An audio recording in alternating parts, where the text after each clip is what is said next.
Chillicothe to 11 since the beginning of the month. Of the other 7 overdoses, most were close to 48 hours apart, with 3 of the 7 occurring within 24 hours of each other. Chillicothe Police Department Captain Ron Myers says he did not know whether the deaths were linked to a particular batch of drugs or a specific dealer. In 2017, Ohio, West Virginia, and Kentucky were among the states with the highest rates of opioid overdose deaths, according to the Centers for Disease Control. Ohio reported a rate of nearly 40 overdose deaths per every 100,000 people. That's compared to the national average rate of just more than 14 deaths per 100,000 people. But the conversation about overdose deaths is not just happening here in the region. Around the country, there are 192 drug overdose deaths a day. And in 2017, more than 70,000 people died from drug overdoses, making it a leading cause of injury-related death to the United States. Opioids are currently the main driver of drug overdose deaths, and the University of Kentucky is trying to change that by combating the opioid crisis in the state. UK received an $87 million federal grant to fund the new program that is aimed at helping providers and agencies work together. Senate Majority Leader Mitch McConnell visited the university Monday to kick off the program. The initiative hopes to cut opioid overdose deaths by 40% in 16 counties. Ohio's Attorney General has a different approach to fighting opioid addiction. Dave Yost announced he is backing a study that would look at the genetic factors behind substance abuse disorder. He says he believes the state needs to separate prevention from education. Sometimes people make bad choices even when they're informed. Prevention is the side that says, how are we going to help prevent or stop new addictions? Yost says the study would also develop an addiction risk factor that would be used to classify how likely someone is to misuse opioids. Now let's take our first look at your local weather with Alyssa.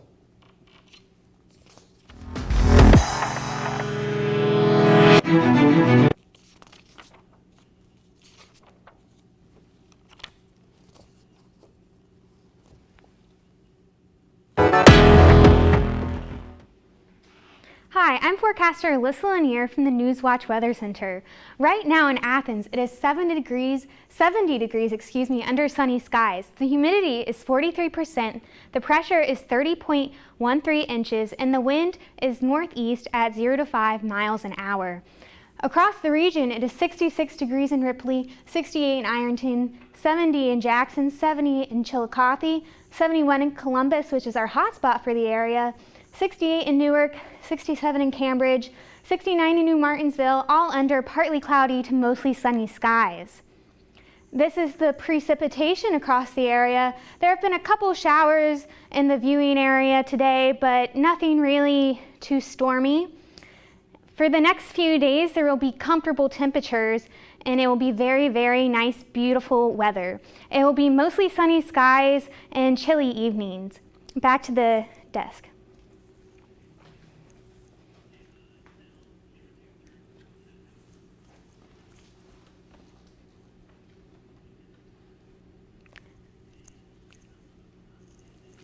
Thanks, Alyssa. The Athens Police Department is investigating another report of rape. A 21-year-old woman reported being raped by someone she knew on the south end of Athens late last week. The rape had reportedly occurred 2 nights before she reported it. The Athens Messenger reports the woman says she doesn't want to speak to law enforcement at this time, and that a sexual assault nurse examination kit was collected for evidence. More than 40,000 Ohio voter registrations that were scheduled to be purged last month will stay. State officials say these registrations will stay active because voters took the required actions or qualified for exemptions. The purging process includes comparing registration to U.S. Postal Service data. This helps authorities track people who've changed addresses and remove Ohioans who haven't voted for 6 years. Yesterday was the last day to register to vote in Ohio, and if you did register in time, Meigs County voters will see a new tax levy on the ballot. The Meigs County Humane Society is seeking a $1 million tax levy that would cost the average homeowner about $2.58 per month. The Humane Society says the levy would provide the funding for the construction of the cat shelter and expand the current spay and neuter program. One Kentucky school district is removing prayer lockers from inside their schools. Pike County School Board Superintendent Reed Adkins says that Kentucky's Office of Education and Accountability or an organization advocating for the separation of church and state have both received complaints about the lockers. Students can request prayers for themselves or others by slipping a piece of paper into a repurposed locker.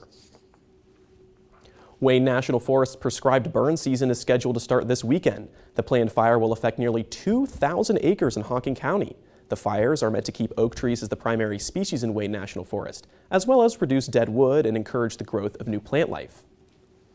The U.S. ambassador to the European Union was blocked from testifying to Congress today. What this means for the ongoing impeachment inquiry. Plus, the case and trial involving a former Dallas police officer ended last week. But now, another related investigation is just starting. Those stories after the break.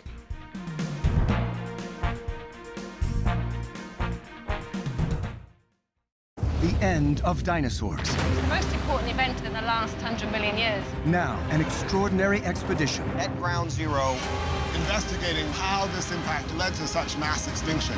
Reveals an unimaginable global chain reaction. The atmosphere was emitting energy larger than the sun. They were toast. And its aftermath. It's important to look at what survived. The day the dinosaurs died on Nova.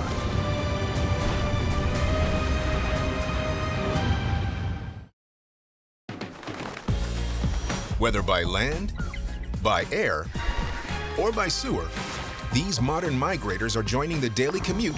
Please mind the gap. In and out of our cities.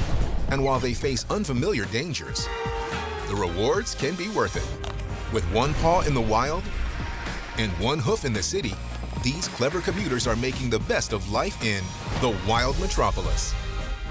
Only on PBS. What's up? My name is Joseph Hennessy. I am the host of the 21st season of Gridiron Glory. We are super excited to be back on the air. Make sure to tune in every Friday night at 11:30 p.m.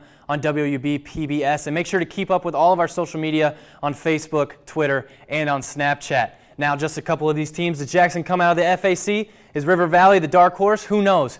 Make sure to keep watching. And remember, there's nothing better than Friday nights and Gridiron Glory. The most dramatic moment of learning in my life happened in less than a second. 50 years ago, 5 scientists made a revolutionary discovery. It was a flashbulb moment. They learned how to heal a battered planet. We found the rules, how systems work, how the world works. Join these unsung heroes as they tell their unique story of hope, one that will change the way you see nature.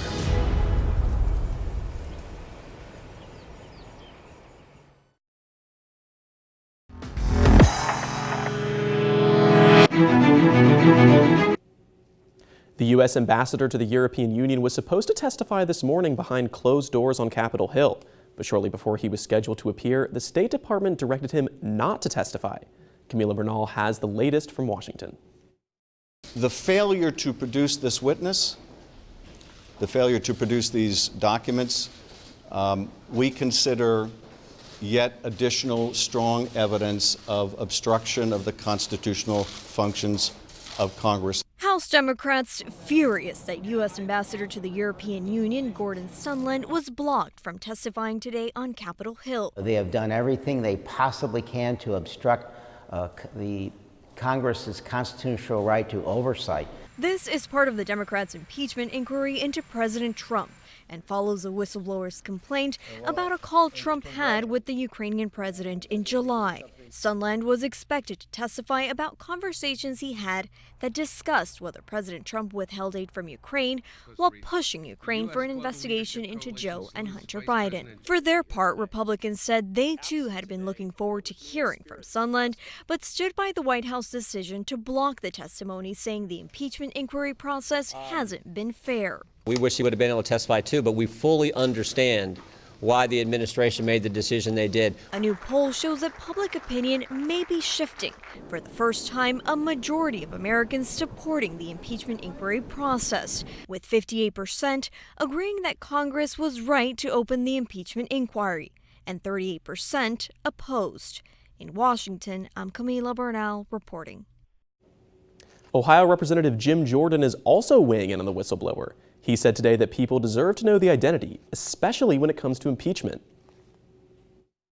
Frankly, I think the American people have a right to know who this whistleblower is. If we're talking about the impeachment of the President of the United States, I think that's important. Jordan continued that he understands why the State Department blocked the testimony, saying House Intelligence Committee Chairman Adam Schiff has been running a partisan process. Meanwhile, another Ohioan, Senator Rob Portman, is criticizing President Trump. That makes him the fourth Republican senator to do so. At an event in Columbus on Monday, Portman called Trump's actions, quote, not appropriate, but was quick to say that he did not view it as a, quote, an impeachable offense. Portman went one step further by stating that he believes the impeachment inquiry against Trump was rushed by the House. The number of migrant arrests during the 2019 fiscal year was the highest it has been in 12 years. The Washington Post reports that U.S. authorities made just under 1 million arrests. 52,000 migrants were taken into custody in September alone.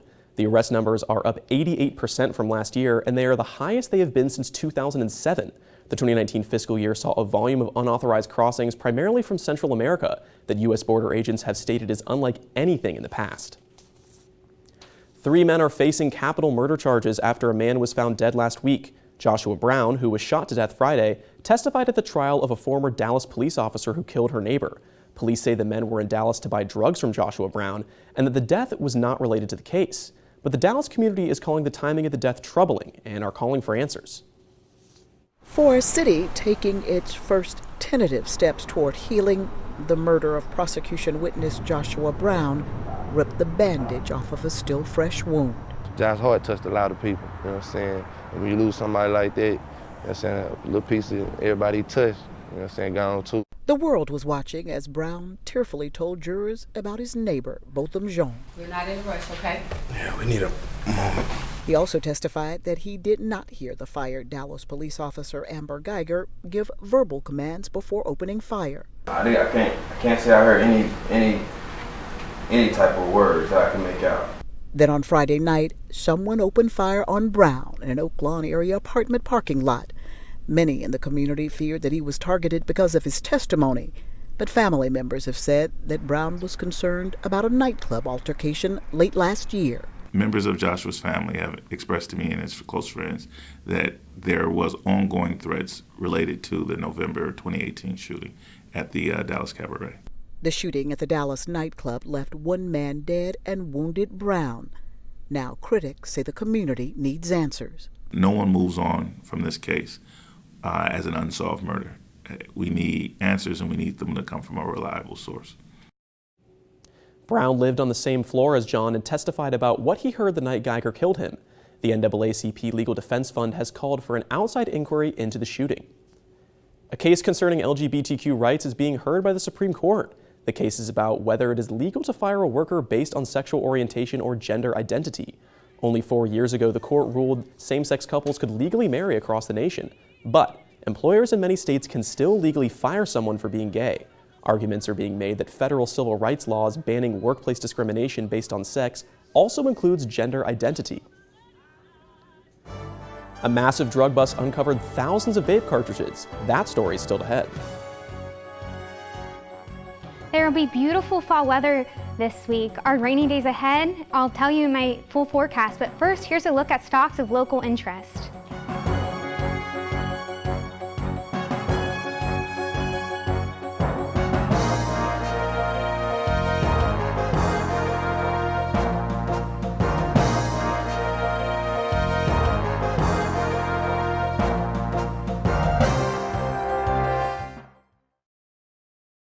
The Philippine leader has faced harsh criticism for launching a bloody drug war.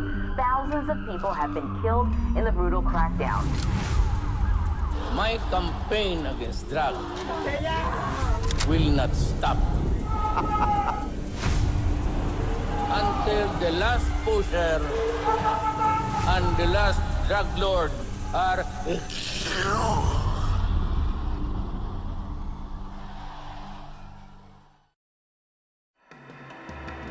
Can a decades-old murder shed light on the way we react to violence on the internet? We're all bystanders on social media.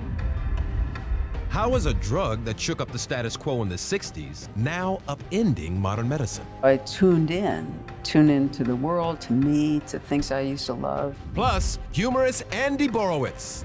Those stories and more. Retro Report on PBS.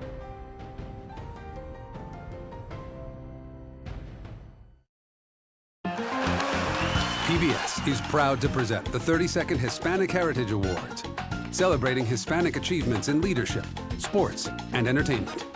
This year's honorees include Eugenio Derbez, Residente, Alejandro Fernandez, Canelo Alvarez, and a special tribute to Latina leadership.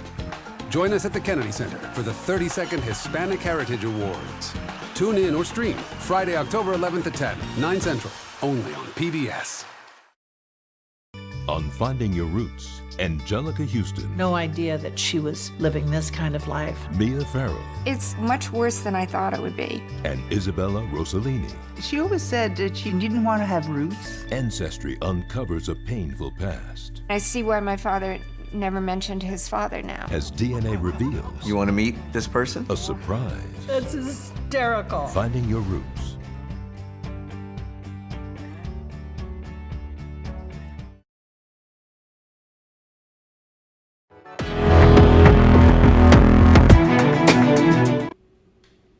Right now, temperatures are 70 degrees in Athens, the humidity is 43%, and the pressure is 30 inches and rising, all under sunny skies. Across the region in Ripley, it is 66 degrees, 68 in Ironton, 70 in Jackson, 70 in Chillicothe, and 71 in our hotspot in Columbus, all under mostly sunny to partly cloudy skies. Tonight in Athens, the low will be 51 degrees, and it will be partly cloudy, and the clouds will clear by midnight. The winds will be from the northeast at 0 to 5 miles an hour. The hour by hour for tonight, at 8 p.m. it will be 58 degrees. It will be partly cloudy. At 10 p.m. it will cool to 56 degrees with calm winds. At 12 a.m. the skies will clear and it will be 54 degrees for tonight. So if you're going out and about, definitely take a jacket so you don't get too chilly because it will be in the low 50s. 51 in Athens tonight, 50 down in Ripley, 52 in Ironton, 48 in Jackson, 45 in Chillicothe, 46 in Columbus, 45 in Newark, all under clear to partly cloudy skies, so it will be a very nice evening. At 8 a.m. tomorrow for the bus stop forecast, it will be 48 degrees. It will be kind of chilly, so definitely send your kids to school in layers as they get onto the bus. 10 a.m. it will warm to 59 degrees. At 12 p.m. it will be 64 degrees, so it will be a very nice, beautiful, sunny day. Tomorrow in Athens, the high will be 72 degrees under mostly sunny skies. It will be a nice fall day again. The winds will be from the northeast at 0 to 5 miles an hour. The high tomorrow in Athens will be 72 degrees. In Ripley, it will be 77 degrees. In 76, it will be 76 in Ironton. Jackson, it will be 74 degrees. Chillicothe, 75 degrees. 74 up in Columbus. All very sunny skies. You can see this trough developing to the west of us, and it will move towards Ohio, so it can develop some precipitation for your weekend on Saturday.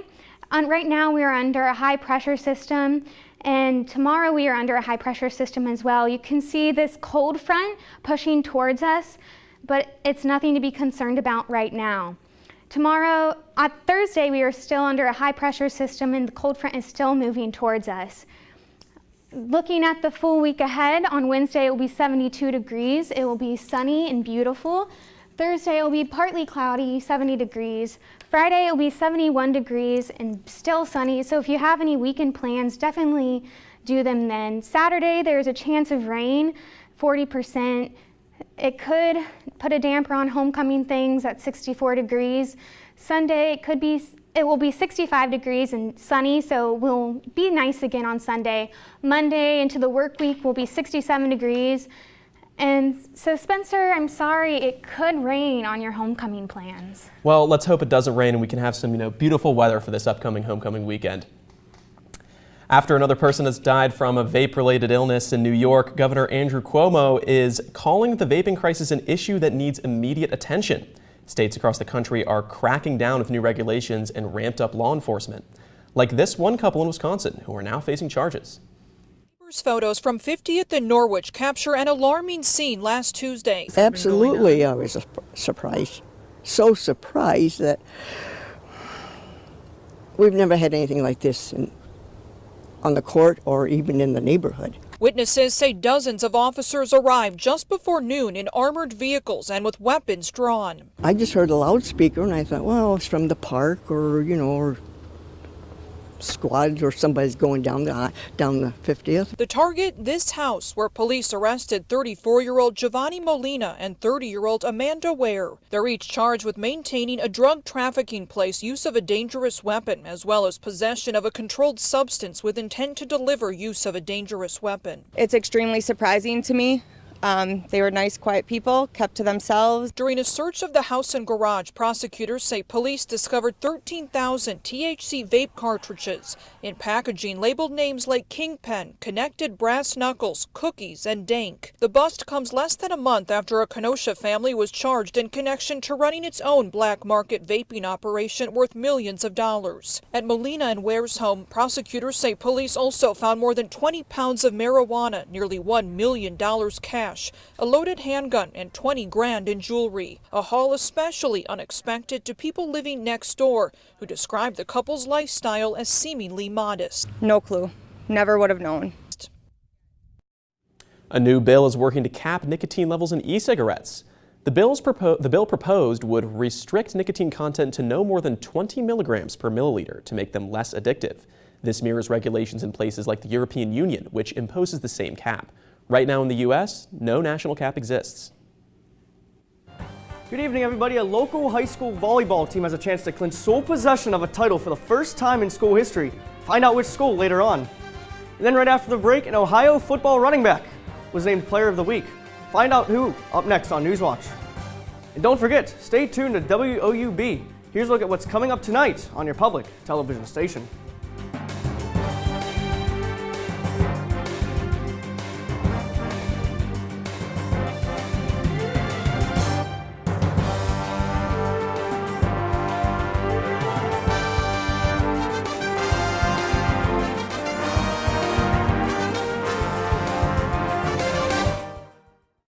Think Wednesday on PBS for stories from the world around us. Stories of revival.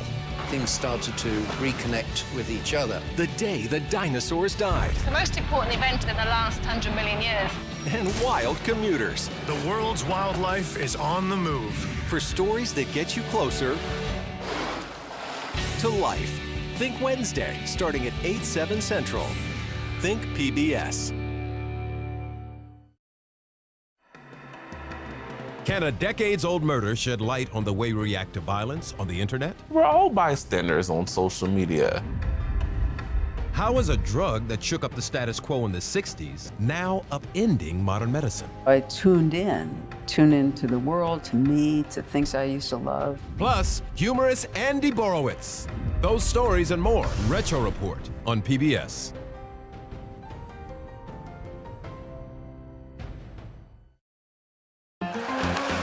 PBS is proud to present the 32nd Hispanic Heritage Awards, celebrating Hispanic achievements in leadership, sports, and entertainment. This year's honorees include Eugenio Derbez, Residente, Alejandro Fernandez, Canelo Alvarez, and a special tribute to Latina leadership.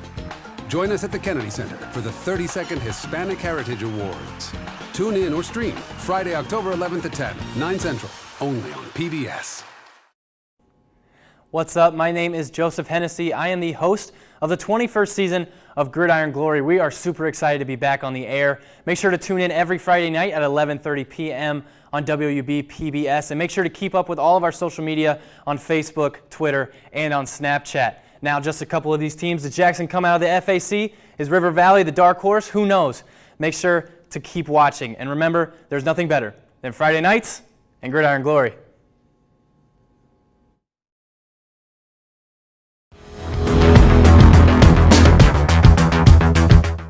Welcome back, I'm Brian Kerp. The Ohio football team picked up its first conference win on Saturday at Buffalo. One of the key contributors to the offense was running back O'Shawn Allison.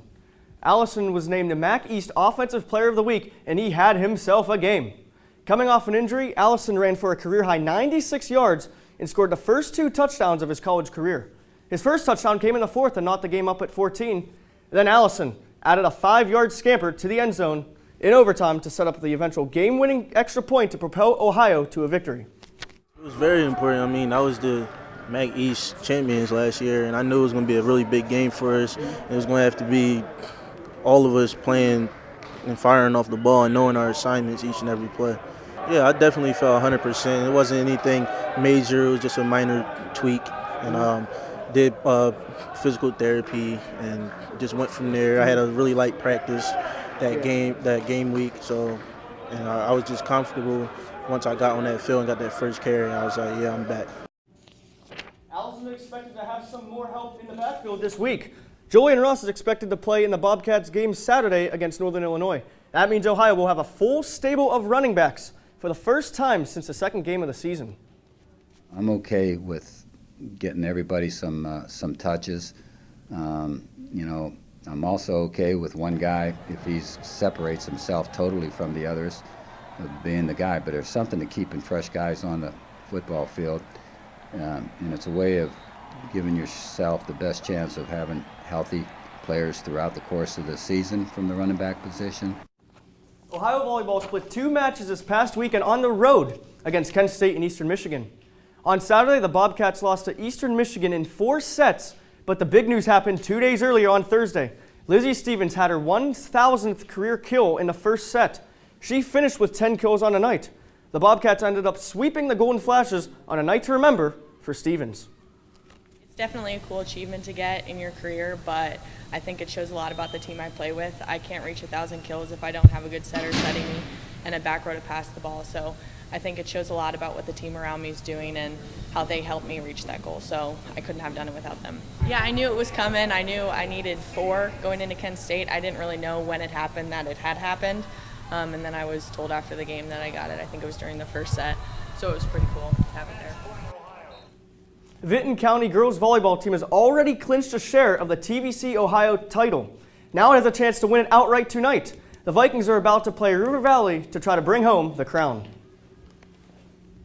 Say enough about Vinton County and the community we have here. Obviously, I grew up here, so it's close to my heart. But just the way the kids represent themselves is outstanding. And it feels like a family with these kids. I mean, I've been around them. Obviously, my niece is on the team, so I've been around a lot of these kids since they were like 3 years old. Spencer, it's crazy to think that team was 3-20 just 2 years ago, and now they have a chance to clinch a title. That is crazy, and what an amazing turnaround they had, Brian. And you know what else is amazing? Dogs. Oh yeah. According to new research from the University of Toronto, dogs could add years to your life. They found dog owners had lowered the risk of dying early by 24%. And for those who already had a heart attack, the risk of dying was lowered by 31%. A major factor could be pet owners who walk their dogs got up to 30 minutes of exercise a day. Studies also show petting dogs can reduce blood pressure and anxiety as well as depression. Now, let's take one final look at weather with Alyssa. Tomorrow in Athens, it will be 72 degrees. It will be mostly sunny, so it will be a very beautiful fall day. The winds will be from the northeast at 0 to 5 miles per hour. Tomorrow across the region, it will be 72 degrees in Athens, 77 in Ripley, 76 down in Ironton, 74 in Jackson, 75 in Chillicothe, and 74 in Columbus. It will be a very nice day across the region. Looking for the full week ahead of us, on Wednesday it will be very beautiful, 72 degrees. Thursday and Friday will also be sunny in the low 70s. Saturday it could rain, 40% chance, 64 degrees. Sunday it will be 65 degrees and sunny. Monday it will be 67 degrees, and back to the desk. Thanks, Alyssa. And that does it for our broadcast this evening. Thanks for watching. I'm Spencer Charlton. Stay tuned for the PBS NewsHour coming up next. And remember, you can find the latest news anytime at woub.org. Have a great night. What's up? My name is Joseph Hennessy. I am the host of the 21st season of Gridiron Glory. Make sure to tune in every Friday night on WOUB at 11:30 p.m. and make sure to keep up with all of our social media. Remember, there's nothing better than Friday nights